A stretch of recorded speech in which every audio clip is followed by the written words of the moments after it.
everyone, my name is Jasmine Zahar Aiteo, and today we'll be talking about globalization and ethical challenges. So, at the end of the lesson, the student should be able to identify the important moral challenges of globalization, compare responses to shared moral dilemma of baby boomers and millennials, state the qualities of millennials, and construct a plan for coping up the challenges of globalization, differentiate ethics from religion, and appreciate the role of religion to a globalized world. So, according to Sarah Oldberg, who delivered a sermon on January 11, 2002, globalization is the name given the reality that the world is becoming more and more closely linked by international trade, monetary policy, investments, and high-speed communication. So in a world of limited resources, we are faced with the competing values of politics, corporate power, religion, and simply humanity. So globalization simply means that the world is becoming more connected through business, money, and communication. So that's globalization. But because there aren't enough resources for everyone, this creates tension between governments, big companies, religious groups, and the needs of ordinary people. So everyone wants a piece of a pie, and that leads to conflict. Globalization per se is not evil. In fact, it is both inevitable and desirable. So the world is now interconnected, requiring global cooperation to improve lives. So proponents see globalization driving innovation, growth, freedom, and wealth, potentially ending poverty and environmental problems. However, despite initial support based on promises of humanitarian progress and higher living standards, concerns arose leading to rejection of economic globalization due to its perceived threat to humanity. So globalization isn't inherently bad, so it's happening and can be good. The world is connected now and we need to work together. Many believe globalization helped create wealth, freedom, and democracy, potentially solving poverty and environmental problems. So it seems like a good thing, right? However, some people disagree. While it was presented as way to help everyone, many believe that economic globalization is actually very harmful and causes huge problems, leading to inequality and hurting people. So even though it sounds good on the surface, there are serious concerns about who benefits and who gets hurt. So Oscar Arias, former president of Costa from 1986 to 1990, discussed about moral challenges of globalization. So he said that there is economic crisis now with nearly a billion and a half people who have no access to clean water and a billion lives in miserably substandard housing. It is a leadership crisis when we allow wealth to be concentrated in fewer and fewer hands so that the world's three richest individuals have assets that exceed the combined gross domestic product of the poorest 48 countries. So there are spiritual crises when Gandhi said that many people are so poor that they can only see God in form of bread, and when other individuals seen only to have wheat in capricious God whose invisible hand guide the free market. So it is a democratic crisis when 1.3 billion people live in an income of less than $1 a day and in their unrelenting poverty are totally excluded from public decision making. So, we pointed out some serious ethical problems with globalization. He argued that we face a massive economic crisis, such as billions lack clean water and decent housing. So it's also a leadership failure because a tiny few are incredibly wealthy while entire countries remain desperately poor. So he even talked about a spiritual crisis linking poverty to lack of hope and democratic crisis where billions living on less than $1 a day have absolutely no say in their own futures. So these critical issues we must consider when we discuss globalization. So during crisis, it is easy to become selfish and ignore our responsibilities to others. But that's a choice, so we can choose differently.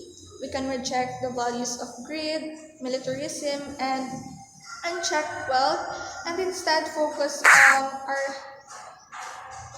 highest ideal. So this means ensuring everyone has living wage, protecting the environment, and creating equal opportunities for everyone.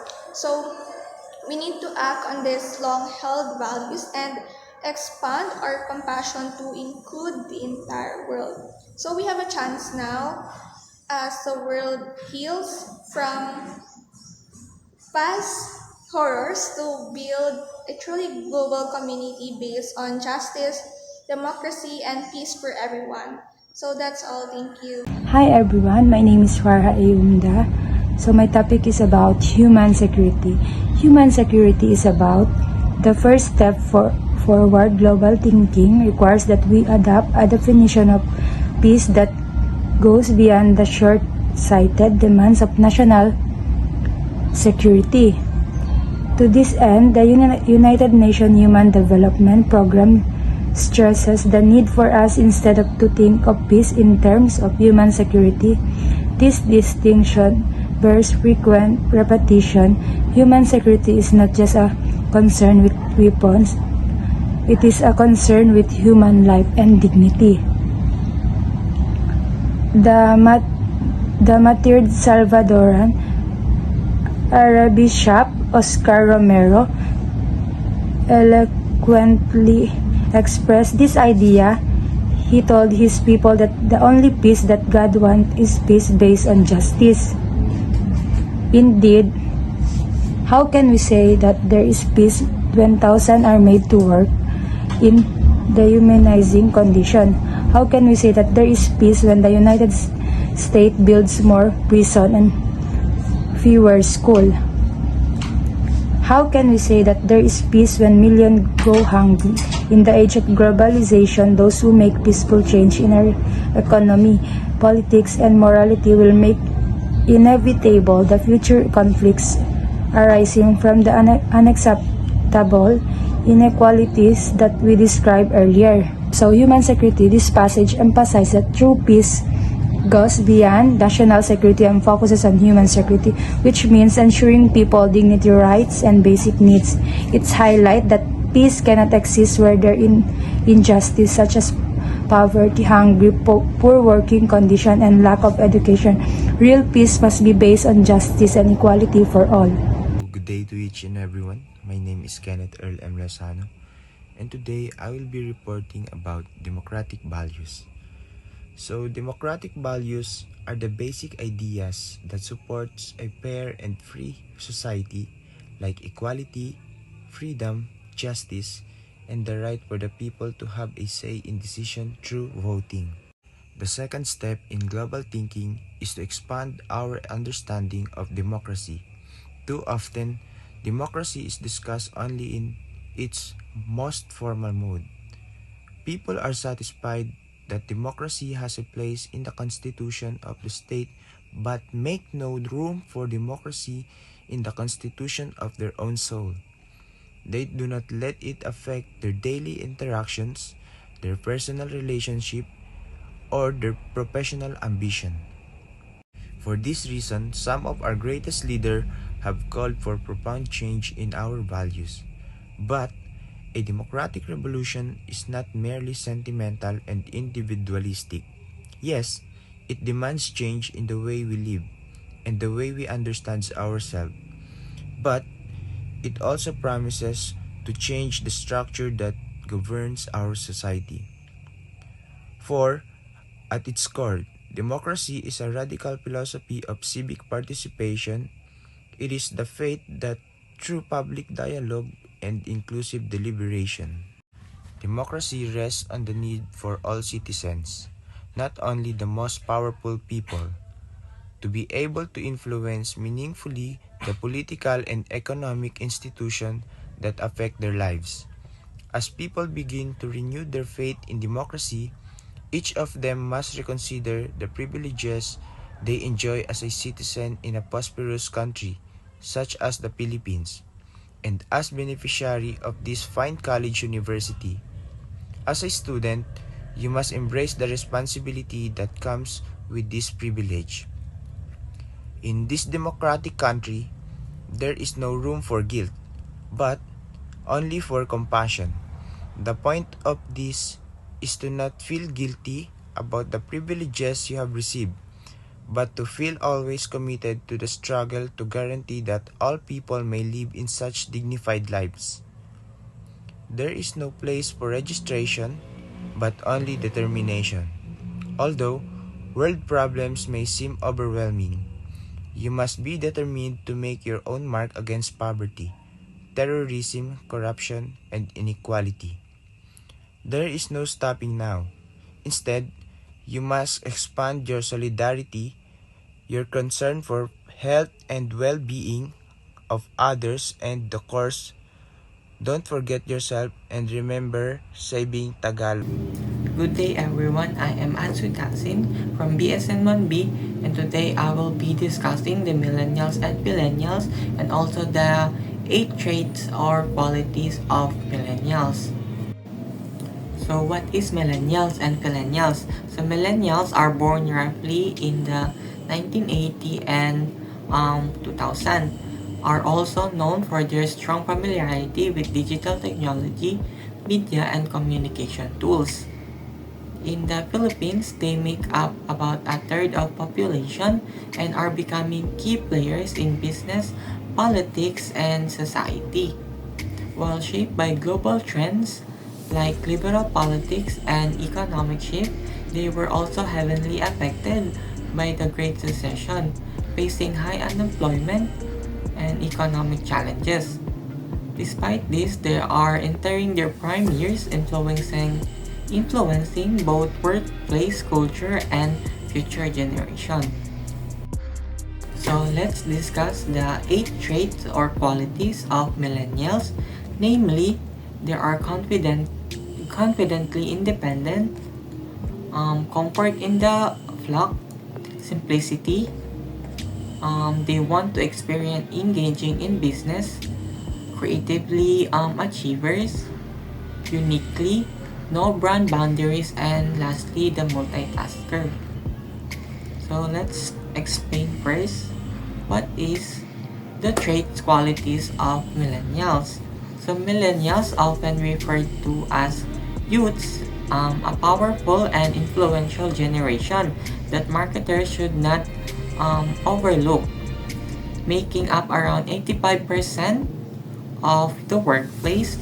They play a key role in purchasing decisions, even in industrial sectors. Unlike previous generation, millennials are open-minded, tech-savvy, and value authenticity and connection. They are often misunderstood, but with the right strategies, marketers can tap into their unique traits to effectively engage them. Understanding and adapting to this generation is essential for any successful marketing approach. The first trait or qualities of millennials is they are confidently independent. Millennials are confidently independent, shaped by supportive parenting, higher education, and constant internet access. They rely on information to make informed choices and respond well to digital content. In the workplace, they value feedback, recognition, and leadership that empowers rather than control. For example, is that um, they use online reviews or watch on YouTube tutorials to repair a car rather than relying on a mechanic. So for the second trait or qualities of millennials is they comfort in the flock. Millennials value community and collective voice, often socializing in groups both online and offline. They seek acceptance and believe in group influence even on social media and political issues. Marketers and employers can benefit by tapping into this group dynamic effectively trends and teamworks to connect with and engage them effectively. For example, is that millennials join Facebook groups for everything from parenting to vegan cooking. Also, they follow influencer driven campaigns like Black Lives Matter and prefer brands that reflect collective values like Patagonia's environmental stance. For the third traits or qualities of millennials is the simplicity. Millennials have low tolerance for inefficiency and quickly switch to better alternatives. They they skim through information to find what suits them best. So clear, customized communication is key. Marketers who provide relevant content and employers who simply task see better engagement and result from this generation. Example is that is a millennial shopping for shoes using an app like Zappos, filtering by style, size, price to find the perfect match in a minute. For the fourth quality or traits of millennials is they want to experience engaging to business. Millennials are drawn to products and services that offer unique memorable experiences known as Generation Me. They seek novelty, adventure, and emotional connection. Marketers and employers who create engaging, personalized experience make millennials feel valued and leave a lasting impression. Example is that instead of just buying a coffee, millennials visit Starbucks for the personalized drink, such as putting their name on the cup and cozy ambience and seasonal promotion like World Cups. For the fifth trait or qualities of millennials is they are creatively achievers. So millennials are highly creative, fueled by fast online influences and a drive to achieve. Their creativity paired with a desire for recognition makes them valuable innovators.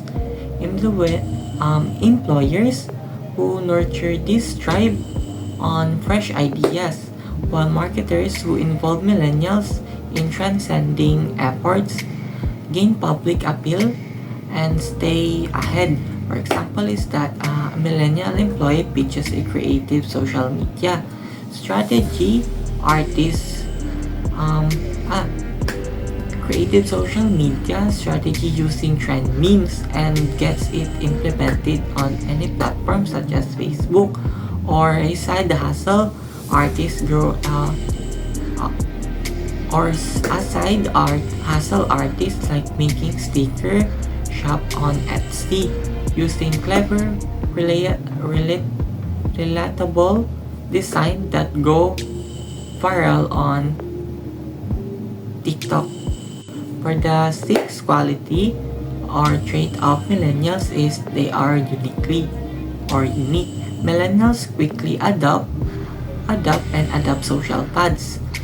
Fads is like a trend wherein trends is different from fads because fads is a short-term trend while trend is a long-term. Making them their own to stay relevant. So So brands and employers must keep with these trends and speak their language. Missing out means losing connection with the creative, trend-driven generation. For example, is that a millennials buys a plain denim, like they um the denim jacket and customize it with patches and pins with niche online shops, and they when they are posting their picture on Instagram, they blend it with the aesthetic filters with pop culture references, creating content that feels fresh and personal. Seven traits or qualities of millennials is no brand boundaries. Millennials want to be heard and feel their input matters. They see brands as personal relationships and value collaboration, especially when it benefits them and reflects social responsibility. Marketers and employers who involve in millennials and value their ideas build trust, loyalty, and stronger brand connection. Example is that when a beauty brand launches a campaign where customer can help design a new product. So millennials quickly participate eagerly, suggesting scents or packaging ideas and feel a sense of ownership when the product launches with a created by our fans label. So lastly, for the traits or qualities of, millennials is they are multitaskers. So millennials are skilled multitaskers but easily distracted, especially by social media. So employers and marketers should embrace this trait by um, timing messages effectively and creating engaging content. By uh, understanding and adapting to their habits leads better communication and result. For example, is that they watch Netflix, checks emails, scrolls on Instagram, and shops online like Shopee or TikTok Shop all at once. So brands like they also listen to brands like play music like Spotify and send in push notification or they personalize their playlist in between tasks to catch their attention in a busy digital space.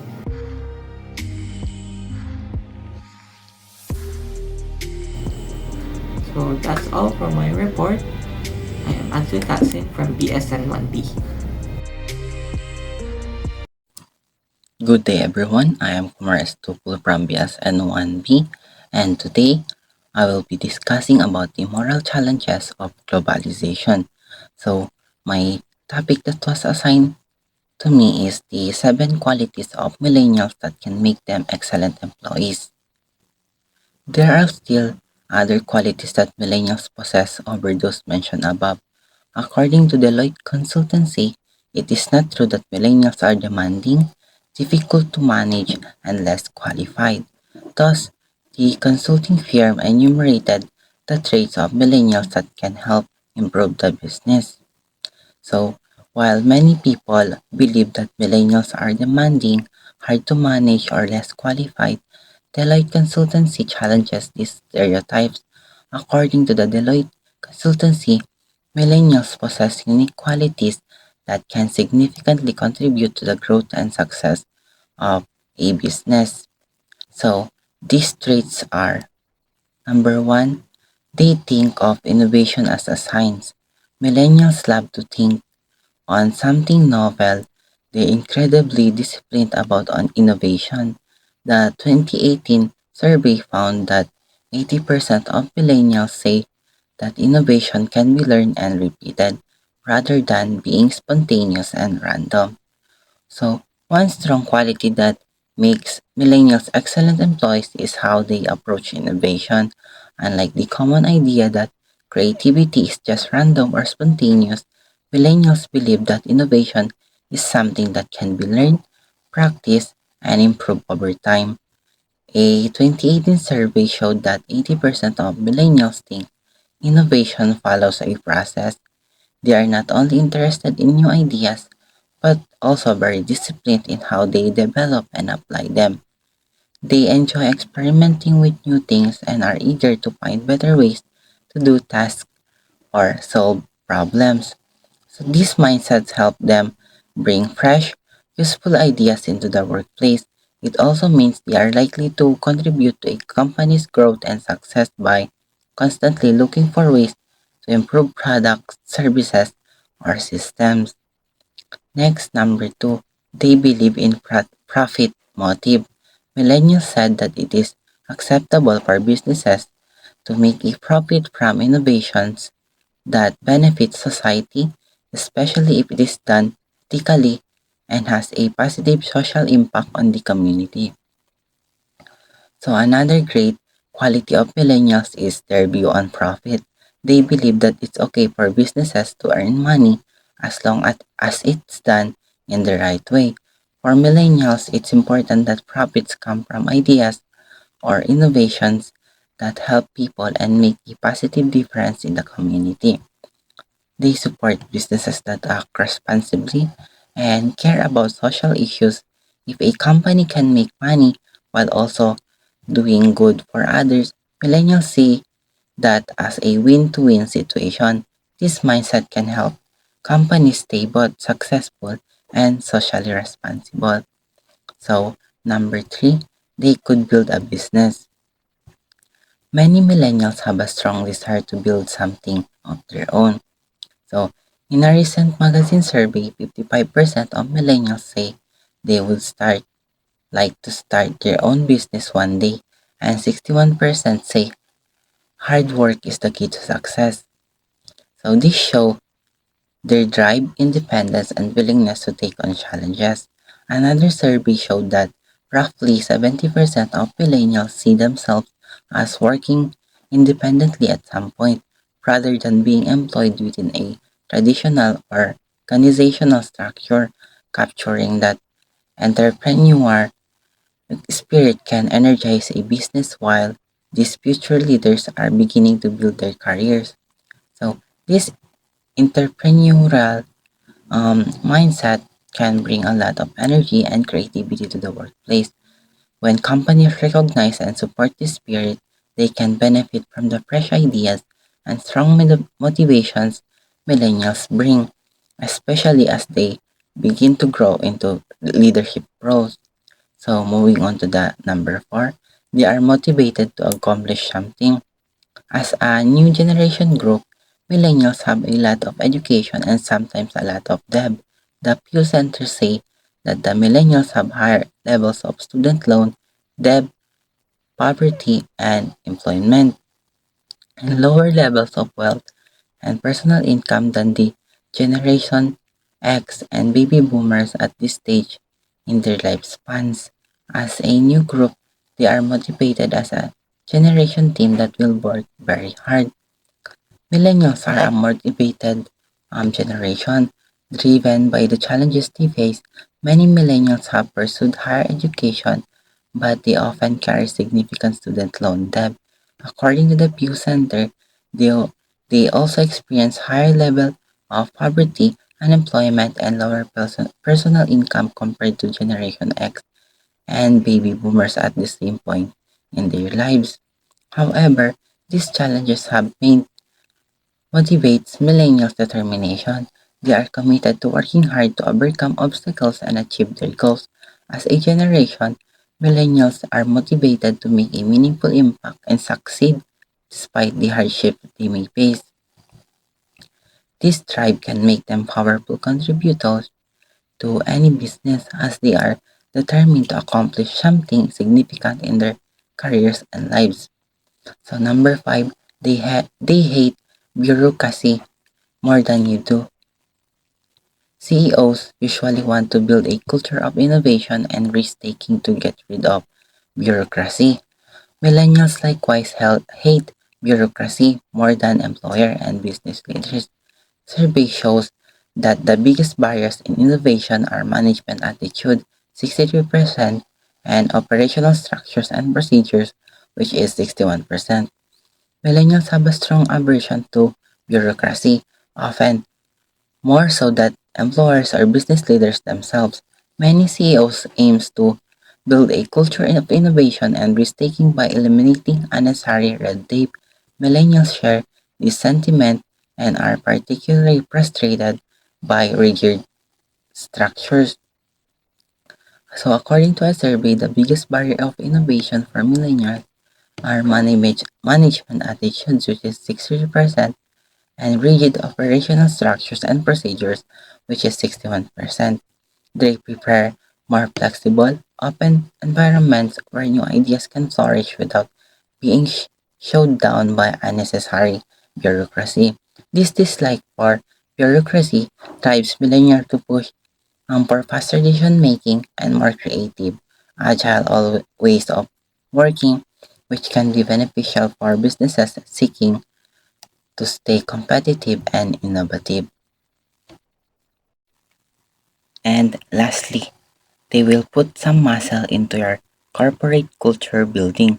Every company owners, employers want a more authentic and stronger marketing skills, especially when it comes to community involvement. But how can employers actually achieve it? Hire some millennials because it matters a lot to them. For companies looking to build a stronger, more authentic culture, especially in terms of marketing sales and community involvement, millennials can be a key asset. Millennials deeply care about the values and mission of the companies they work for. They are not just looking for a paycheck, they want to be a part of something meaningful. According to the top people in business, one of the top motivations for millennials to stay with their current jobs was belief in the company's philosophy, vision, mission, and objectives, a belief that rests on outcomes achieved, not just promises made. Business leaders agreed that one of the top reasons millennials stay with their jobs is their belief in the company's philosophy, vision, and objectives. They are motivated by the outcomes of the company achieves, not just by the promises made. This commitment to aligning with a company's mission can help strengthen a company's overall culture, making it more engaged, authentic, and connected to the community. By hiring millennials, companies can tap into this passion and build a workplace that stands for something real and valuable. So that's it for my part and the continuation of the qualities of millennials will be discussed by my groupmates. So that's all. Thank you for listening. I'm going to continue the 7 qualities of millennial that can make them excellent employees. So, number 7, they want to lead and we all need more leaders.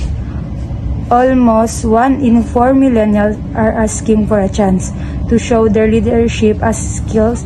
Additionally, 50% believe their organization could do more to develop future leaders.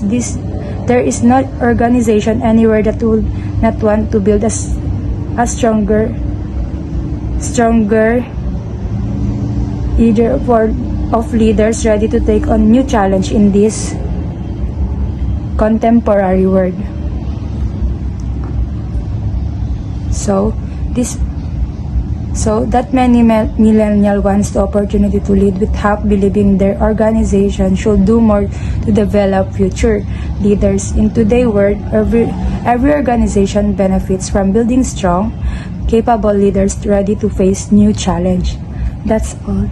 The best Asian women today, with a safe and sweet voice, a Filipina girl is the model wife for me, says the Bayside Desk, September 18, 2017. In Asia, because of their natural beauty, and Filipino women have a good traits that make them the best Asian women in the world today. Most of the Philippine girls fall in love with men who are caring, thoughtful, loyal, responsible, and honest. They pay close attention to their culture and natural traits. One of the key reasons that Filipino girls are popular is that the people in the Philippines are usually mixed with Chinese and Spanish, so they look just wonderful. thousands of many men who are married to Filipino wives admitted that Filipino women had the best characteristic that cannot be found in other Asian girls. There are thousands of Filipino Western guys who came back to their original country to get married with these girls and bring them back to the West to live there. What these men want to find are the traditional traits that these women in the Philippines carry. Filipino American millennials left their homeland in search for a greener pasture as well as fortunes away from their motherland. Some of them are unable to come home because they enjoy the cultural environment of America. Some of them were naturalized as Filipino Americans. A few of them have already their respective families. They only visit the Philippines as tourists during important events or when needs arises. They already acquired the beliefs, values, and other cultural traits of American nation. Good day everyone, I'm Sarah Usman from BSN 1B and today I will be reporting my part. So, the difference between ethics and religion. So what is ethics? Ethics is a code of conduct, or in a more verbose definition, it is the moral principles that govern a person's behavior or the conducting of an activity. While the religion is a way of life. For example, he drank coffee for breakfast religiously. One's way of life typically includes a code of conduct, but not all codes of conduct require a specific way of life. Abrahamic religions typically agree that thou shalt not murder is divine direction from God that man should live by. Thou shalt not murder is good conduct, regardless of one's religious belief about the supernatural. So, in short, guys, ethics are moral principles governing behavior or activities, while religion is a way of life, often incorporating ethical codes. Although a way of life may include ethics, ethical codes don't necessitate a specific lifestyle. For example, the quotation, "Thou shalt not murder," is an ethical principle found across many religions, but it is also considered good conduct regardless of religious belief.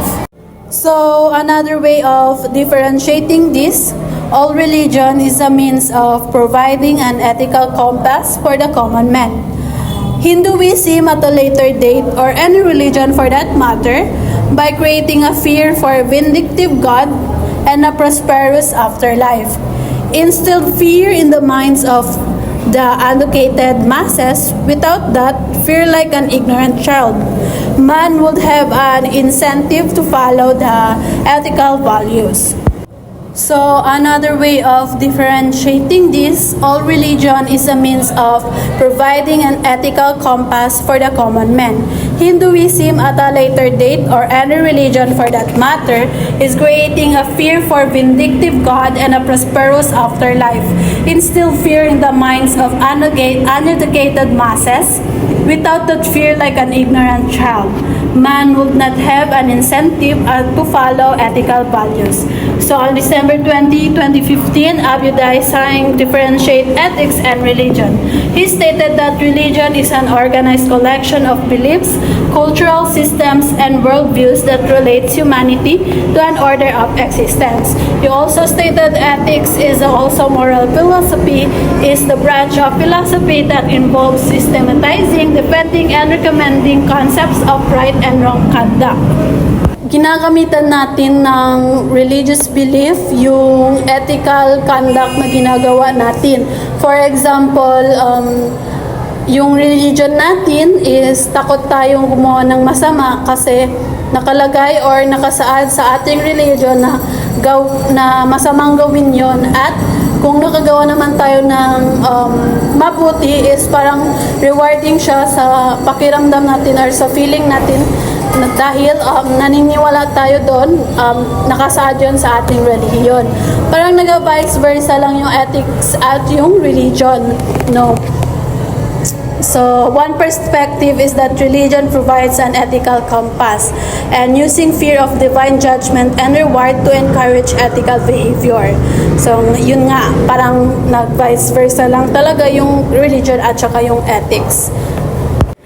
Next is religion can provide you with the knowledge of the self, God, world, and customs related to it. It purifies the inner being through loving devotion and service to God. Inner purification leads to receiving the never-ending grace of God, His limitless love, His endless goodness, and His measureless mercy. Religions in forms like Varna Ashram Dharma tells how we can achieve your material goals and spiritual liberation. The truth, justice, love, and the good deeds are the pillars of religion. Ethics will teach you what is right and what is wrong in a certain action, speech, or thought, the sense of right and or wrong. If the actions, speech, or thought promotes sins, whether crime or sevenly deadly sins, then it is wrong. If it promotes well-being of all, justice to all, then it is correct. On a personal level, action, speech, or thought for self-defense, self-maintenance by right way, example, right livelihood, service in a long devoted manner, and guidance for betterment of the individual of humanity without involving sin is correct. So, to sum it all, religion offers a knowledge of self, God, and the world, aiming for inner purification and receiving divine grace. So, parang yung religion is yung yun yung nagpurify ng inner soul natin, no? Yung inner self natin na parang kinukuha natin yung human being natin from that religion that doon tayo lumalakas or doon tayo kumukuha or humuhugot ng lakas ng loob, parang ganun. Then yung ethics is pinofocus niya lang talaga is yung right and wrong, no, mga masasama at mabuting gawain. So that's all in my part. Bye. Hi, my name is Ryson Judig B. Pasario from BSN 1B. So my topic is the role of religion in a globalized world. Globalization now is a ubiquitous word. We hear and we read it everywhere, perhaps none of early epochs that have affected of the course of humanity were more spectacular and dramatic than the evolution of the highly independent global society, a global village or city, the advance in technology, communication system, and trade that have brought about unprecedented developments in lives of the people on the globe. In today's globalized world, religions play a complex and evolving roles. Globalized has brought people of different cultures and beliefs closer together, creating both opportunities and challenge for religious traditions. However, all of this development have not led to much improvement in the quality of life. On the one hand, many of the problems of face of humanity remain unsolved, and on the other, a lot of the new problems have emerged. While technology advance and communication have made it easier for the religious message to spread worldwide, they have also led to the erosion of tradition, values, and increase the exposure to the materialist and entertainment. Nobody is sure of the consequence if the challenge posed by the global phenomena are not met. The futurologistic are yet to predict the shape of the things that come, but were more risky and problematic than today. So how can globalization be a problem for the religious of the world? Such as question come out of a narrow understanding of the religion. In fact, everything is connected with a human being should be the concern of the world religions. Erosion of human values, onloss of love of materialism, spread of fantastic entertainment attempt to spread a new live and Islamic religions, etc. are the threat for every religious traditions. Religions are too affected by these changes. The traditional religious geography has changed. The Christian West and the North Christian East no longer exist. Now there are more practicing Christians in Asia and Africa than the other European countries. In the past, the West used to send missionaries to the East. So religious boundaries are less defined now, with Christians, Muslims, Hindus, and Buddhists present across many cultures nation. This pluralism brings the challenge of preserving religious identity while coexisting peacefully. Moreover, religious groups must respond to these issues such as poverty, inequality, and more values that are being reshaped by the global economy and the culture force. Now the East is in a position to send missionaries to the other parts of the world. The Arabian Middle East arguably cannot be considered to be the largest Islamic concentration in the world. The biggest Muslim nation found in Asia, Hinduism and Buddhism, which oriented in India soil, have spread to almost every country in the world. All countries in the world are pluralistic in religion without choice. So modern communication techniques are very helpful in missionaries' activity of every religion. TV evangelistic can now be heard by any number of people in any part of the world. People are attracted to Moton's meeting where they are offered in sensational and emotional satisfaction more than perhaps any religions can change of heart. The modern missionaries links beliefs with prosperity, riches are taken by many as the sign as the God's blessing, and poverty and suffering as the result of His curse. This is in accordance with the programmatic approach of globalization, in which a thing has a value only if it has any utility.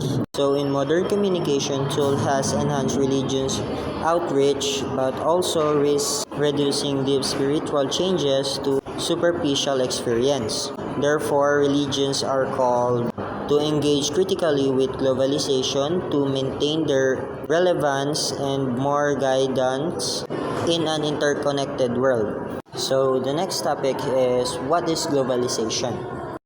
So in globalization, we have to examine the process of globalization critically. Recently, an international forum on globalization started that it is not the latest phase of human progress, but rather an ideology imposed on the world by traditional corporation and their followers in the government and the university. So globalization can be seen having a gone far for countries and it's bound in capitalism, modernity, and expansion of capitalism system. Therefore, globalization is not new. For the third world countries, for globalization is the modern version of colonization. It is very evident to the discerning eyes of any human being that globalization is not merged economic or political issues. It has immense effect on the cultures and values of life of each piece. It is the realm of the culture that globalization is most visible and apparent. Globalization may lead to the cultural homogeneity. So this globalization refers to the process of increasing interconnectedness and independence among countries through the trades, communication, technology, and cultures. It transforms of local national experiences into the global ones, turning the world into a global village. Capital is producing a new technoculture and a new form of entertainment and information society, and everything from educationally to work of politics and everyday life is dramatically changing. A world market economy decimate through a planet that fantasizes of happiness through the consumption and the goods on service that allows the entire into the globalization has brought about a numerous benefits such as access to a new markets, ideas, and innovations. It is also possessed of moral and social challenges. It can depend inequality by favoring those educations and mobility while marginalizing those without. As a globalization funds for an efficient and competitiveness, it is risky overlooking of human values and ethical consideration, reinforcing a survival of the fitness mentality. So, those understanding globalization is critically essential to ensure its contribution positively to a human condition without ignoring the needs of the vulnerable or the compromising culture and spiritual values. So, that's the end of my topic. Thank you for listening.